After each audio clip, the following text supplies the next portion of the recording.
Hi, this is Vizi Pro 3 channel. In today's video, I will show you how to update apps on MacBook.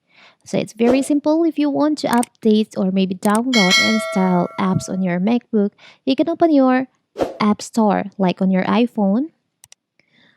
On MacBook, you can open an App Store and you can choose on the apps that you want to update. For example, I want to update Messenger.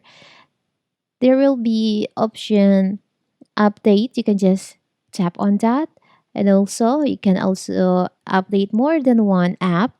On my Telegram, I will update it, and now we can just wait until it finish downloading the new version of my WhatsApp and also my Telegram. You can wait until it finish, and you can also, if you want to install any applications or anything, you can just download it on your app store.